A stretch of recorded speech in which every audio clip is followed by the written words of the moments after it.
Hey, welcome to another episode of the Not Scrum Dumb podcast. I'm your co-host, Adriana Marshall, and that's my amazing co-host. Grand Scrum Master Scott. Greetings, everyone. Today, we're tackling a question that sparks debate among Agile enthusiasts and professionals alike. It is PSM, Professional Scrum Master Certification Level 1, or SSM, which is SAFe Scrum Master. Which certification should you pursue? Are you standing at a career crossroads, unsure which certification will elevate your Agile game? Whether you're a newcomer to Scrum or seeking to deepen your expertise in scaled environments, this episode is crafted just for you. Today, we dissect the benefits and distinct value of the PSM and SSM certifications, guiding you through the maze of choices to the best path forward. So today we're going to look at 10 categories and compare both certifications. If you'd like a copy of this, subscribe to our email list. Link in the description. It will say join our newsletter. You can check that out. So the first category that we're going to start with is recognition. It's really important when you get a certification that it's recognized. The point of a certification is to be marketable. If no one's ever heard of this certification, they don't understand the validity of it, or they just don't want it, there is no point to it. It doesn't matter how hard the exam is. People have to want this.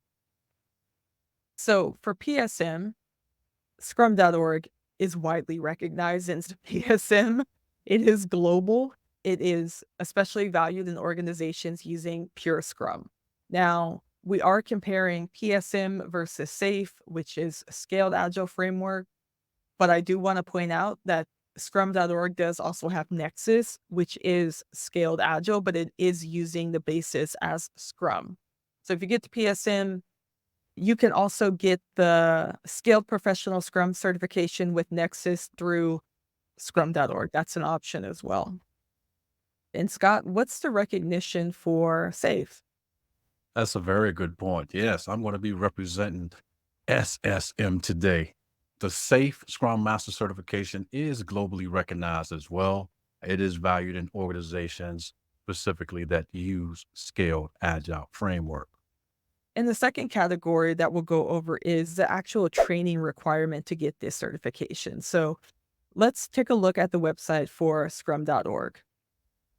The Professional Scrum Master training is not required to get your certification. You do not have to do any formal training. You can do self-studying. Now, there are a lot of flexible options when you are preparing. Again, self-study, you can also do a private class. You can also do a public class. You can also do a class with Scott and I. The other thing that I do want to call out, there's a lot of material here. It does give you a great course overview. It is typically 2 days.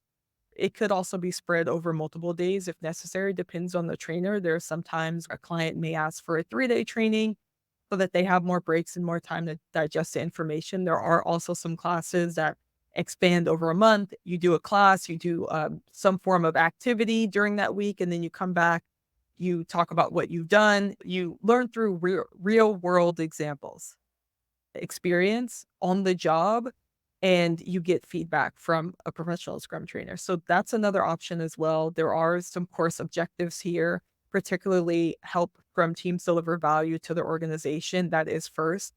And it is the point that we want people to deliver. And so in the class, it's super, extremely engaging. You will not be bored. It's very active. And then on top of that, if you already have your PMP, you can use this class to get your PDUs. That's another section here. And if you wanted to continue getting another certification, you will get a discount on taking your PSM2. Now that's it for scrum.org, the PSM, the training requirements. Again, to summarize, not required, but the really great opportunities to take a professional Scrum class with one of the scrum.org trainers. Scott and I are both available. You can reach out to us on LinkedIn, connect with us, and we can get you set up with a class if that's what you're interested in. All right, Scott, tell us about the SAFe training requirements. As you see in the first paragraph, this course will equip the attendees to coach agile teams and deliver business value at scale. The course is going to teach you tactical skills that you need to be an effective Scrum Master within the SAFe organization. I like to highlight after taking the course, you will know how to empower and lead the Agile team, facilitate Agile events like iteration planning, team sync, and iteration retrospectives, help the teams plan and complete their work. You also learn principles of servant leadership, which are crucial for safe team roles. Those are just a few of the things that you can expect to learn in that class. I'd like to call out a SAFe Scrum Masters answer the questions. How do Scrum Masters facilitate planning and execution of work? How do you coach and lead Agile teams inside of a safe enterprise? How do you become a servant leader to build high performing teams? I want to highlight those questions because as we go through the 10 categories, I'm going to highlight some more things about those questions that you need to think about. All right, so that's the training requirements. Now let's go into cost. For the PSM, because you can do self-study, there is no mandatory training. You can get your certification if you pass on the first attempt for $200. Now, if you don't pass on the first attempt, then you're paying that $200 multiple times. One of the things with doing a training is you get 2 free attempts. So you don't have to do a training and then go pay for an attempt. You get 2 free attempts with your training. But if you do it by yourself, you could pay as little as $200. If you take a class, you're looking at anywhere from $1,000 to $1,500. It depends on the trainer. Scott, tell us a little bit about SAFe Scrum Master. What does that look like in terms of cost? Very nice. Happy to. Well, it depends upon how you look at it, Andriana and subscribers. It's going to be a higher cost due to formal training and certification fees are mandatory. Remember, Adriana said if you want your PSM, you have the option to do self study. So, from that perspective, it could be a higher cost if you're comparing a mandatory class to self study. If we're comparing both PSM and SSM, you're taking a class, typically the PSM is going to be higher, the SSM is going to be cheaper. So, let me give you some examples of what I researched before this call. I went on the SAFe website and I've seen $997 was the highest one I saw. I went over to Eventbrite and typed in SSM and I saw prices starting at $695. Now, that is significantly lower than a PSM1 class. So we have what the classes cost, or in the case of PSM1, you don't have to take that. The next category we're going to talk about is recertification. Now, for the PSM1, there is no recertification. Therefore, there is no cost. Your certification is valid for life, so you don't have to worry about in 2 years, 1 year, you have to pay X amount of dollars to recertify because your certification is for life. Scott, tell us about the SSM. Well, the SSM requires a recertification every 2 years, and it's going to cost you a whopping $50 to recertify. The next category is exam difficulty. Now, the PSM1 is known to be a rigorous exam that demands a deep understanding of Scrum. You do have to understand fully the Scrum guide, and I don't just mean surface level. Reading it once isn't really going to get you there. You do have to study for this exam. It is 80 questions. You have to get 85% in order to pass, and you only have 60 minutes to do that. That's about 45 seconds a question. And people are typically blown away because the questions aren't simple as what is a Scrum event? Now, occasionally you will get a question that simple that out of these 4 options, which one is a Scrum event? Or you'll get some true and false. The reason that the exam is difficult is because it is scenario based. That's why going to a class really does help because the class is also activity and scenario based and very hands on. So that's the difference. If you self study, you have to study a lot more than what you would expect. Scott, what about the SSM exam difficulty? The SAFe Scrum Master exam is typically considered less challenging than the PSM1, but requires an understanding of the SAFe concepts. You're going to have 90 minutes to take this exam. You only have 45 questions, and you have to have a passing score of 73%, which are very odd numbers, would you say? 73%? Yeah. The next category is the learning focus. With the PSM1, it deeply focuses on Scrum principles and practices suitable for those wanting to master Scrum specifically, which is where the Scrum Master comes into. It also requires understanding and applying the Scrum framework. So that's empiricism, Scrum values, Scrum team events, artifacts, and done. Developing people in teams, that is going into self-managing teams, facilitation and coaching, and also managing products with agility. That includes forecasting and release planning, product value, product backlog management, and stakeholders and customers. That's a lot to understand, which is also why it's a very difficult exam. Great, Scott, tell us about the SSM. The SSM covers Scrum as a part of the broader Scrum framework, focusing only applying Scrum in a scaled environment, again, as per that framework. So I want to go back. I remember those three questions in the training slide that we went over in the beginning. Remember those three questions that the Scrum Master would have to answer? None of that terminology is in the Scrum Guide. So, for example, I'm thinking of daily stand up. I'm thinking of iteration retrospective. What that? Don't we have sprint retrospective in Scrum? Yes. So, scaled agile framework is using Scrum based upon their context. And there's a big difference in terms of how they use Scrum. One is pure, one is in the context of the SAFe framework. All right. So the next one is applicability. Now, when you go through training or getting a certification, you want to make sure that it applies to you. And the PSM is great for any size organization. If your organization is using SAFe, that is a different framework. Therefore, it does require SAFe. It's really important, in my opinion, to look at what type of industry and organization you want to be in, and that's going to help determine what's the best certification for you. I will say most organizations accept the PSM. We have another video on, which is the CSM versus PSM, but PSM and CSM are the most recognized in most organizations. There are some larger organizations that Scott will talk about that practice SAFe. You can take us to that. Very nice. The SSM is ideal for individuals in large organizations that are implementing or have implemented SAFe. Some of the organizations or companies that I'm thinking of that uses SAFe, probably the biggest customer I know of is the U.S. federal government use scaled agile framework. Not in all divisions, not in all parts, but that is a huge client of theirs, the federal government. We talked about applicability. I'm thinking about the person who was applying for a job for the U.S. government, and they have on that job application that you have to be SSM certified. Now, on a job like that for the federal government, that is non-negotiable.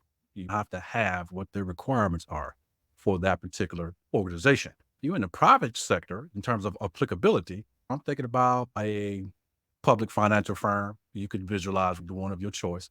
They may want SSM, but it's not an absolute requirement in terms of you getting the job or not. Maybe they hire you and you get the certification later. But if you're applying for the federal government and if they have on there, that's what they're looking for, that is exactly what they want. So you need to make sure you understand the dynamics of, as Andriana said, the organization you're going to work in, the rules and regulations. Is this a must have? Is this a like to have? Make sure you know that and let that guide you. Great. And the next category is networking. I think we all go to trainings to learn, but also to meet different people. I still have connections with people that I met at some trainings that I've gone to and ended up working with someone that I went to a training with. So it's really important, I think, for scrum.org, the PSM one, you're going to get that networking opportunity in the actual training. And again, you work in groups and do a lot of hands-on activities. You get to know people and you get to learn their personality throughout the 2 days of the PSM1 training. Also, Scrum.org does have a blog. You can connect with a lot of different people. They have a LinkedIn group. They're very active on LinkedIn as well. So if you're looking for opportunities that aren't necessarily by going to a class, there's still some other opportunities there as well. Scott, what about the SSM? Well, one of the things I'm thinking about with the SSM is because all the trainings are mandatory sessions, that within itself offers significant networking opportunities for those participants who are involved in it. Now, if this is a company doing a safe transformation, now those classes, maybe you're not aware of, they do big room training. What does that look like? You may have 100 people in the room all being trained in this one class. So there's several opportunities to network, and there's also several opportunities for you to get lost as a number because you have so many people. And there's also a opportunity for you to not get what you need in terms of that personal touch. But yeah, there's networking opportunities there as well. The next one is marketability, which is what we all came for, right? I started the show, I started the video off talking about you got to be marketable. That's what your resume gets you the interview, your interview gets you the job. You need something on your resume that's going to highlight your skills, your knowledge, and your experience, right? So when it comes to certification, it needs to be marketable.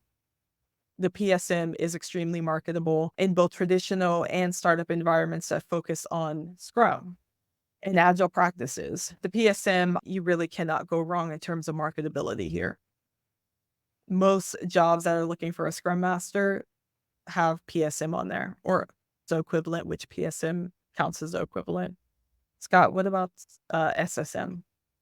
The SSM is highly marketable too, but in a specialized arena. And those arenas are large enterprises and organizations that are transitioning to scaled agile framework. As I called out before, the federal government would be probably my number one organization that actually uses that.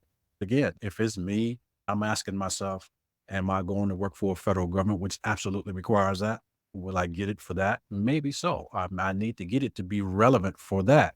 Outside of that, if it's a like to have for some other organization, maybe I get it, maybe not, because as you identified, we have our PSM. I think that'd be good enough to get me in the door, and the other stuff I can learn after I get there. So it just depends upon the context and what your goals and objectives are. Yeah. The final category is support materials. Now, the PSM has extensive resources available for self study. SDO offers comprehensive materials and resources as part of its training and certification process, often updated to reflect the latest practices. Every trainer has a standard curriculum that we have to follow. Now, we can add and remove certain things, but the core of it is still the same. And you are getting a set of materials from scrum.org. And then myself and Scott, we offer a lot more free additional resources that I haven't really seen other people offer to help you pass, gain your certification, and follow up even afterwards in terms of networking and support throughout. We also give a free one on one. But if you take the self study route, there are a lot of free materials on scrum.org. I already mentioned the blog.